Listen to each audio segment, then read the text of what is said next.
Jésus nous parle souvent ces temps-ci de la vigne et du vigneron, au moment où se terminent nos vendanges dans nos corbières. Le propriétaire de la vigne, c'est son Père, notre Père. Et quand il parle de la vigne, de quoi s'agit-il? De l'Église. Cette Église qui est en synode à Rome, cette Église qui est en pèlerinage avec le rosaire à Lourdes.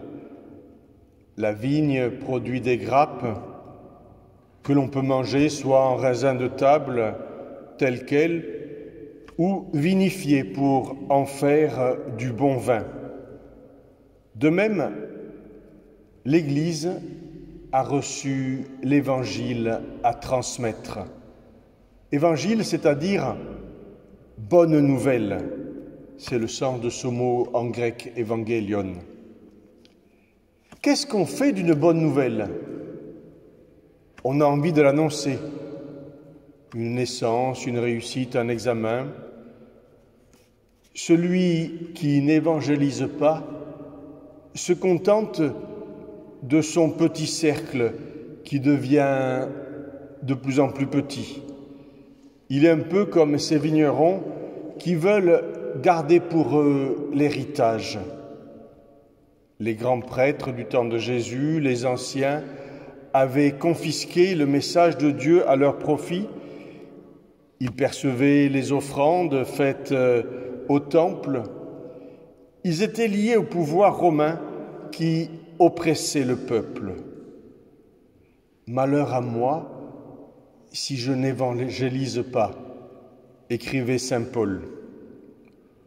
Et nous aussi, nous pouvons parfois faire de même, en nous contentant très bien de rester chez nous. J'y pensais vendredi, en voyant tous les enfants de l'école Sainte-Thérèse réunis pour la fête de leur école au centre Saint-Régis, en me disant que parmi eux, il y en a bien peu qui acceptaient d'aller au catéchisme. Je pense aussi à cette famille dont nous parlions il y a 2 jours, qui veut faire baptiser ses enfants, mais sans qu'ils aillent au catéchisme, finalement, sans connaître Jésus.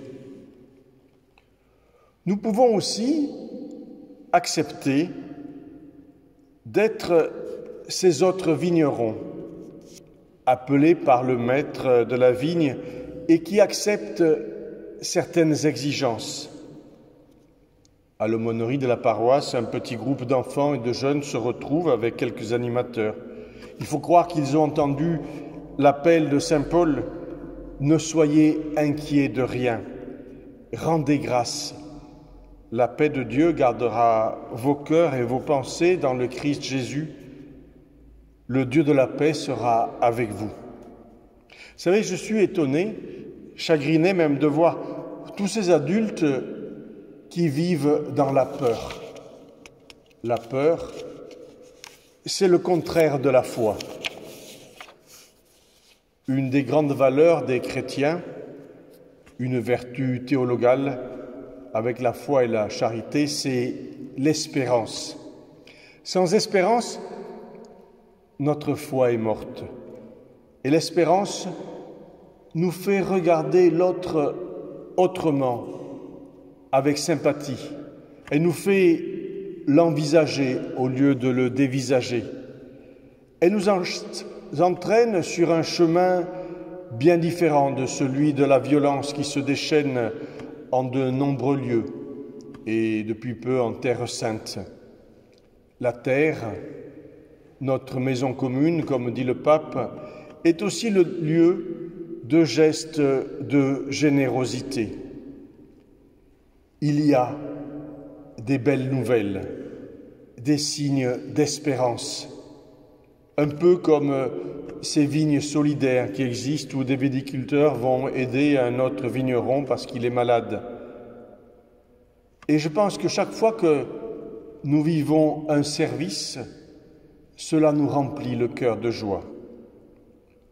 Voici 2000 ans, il n'était que, 12, 11, sans instruction, Pourtant, ils étaient vraiment gonflés et ils ont accepté de suivre Jésus et d'aller porter la bonne nouvelle, de dire au monde, le Christ est ressuscité. C'est ce que nous avons chanté en chantant cet Alléluia.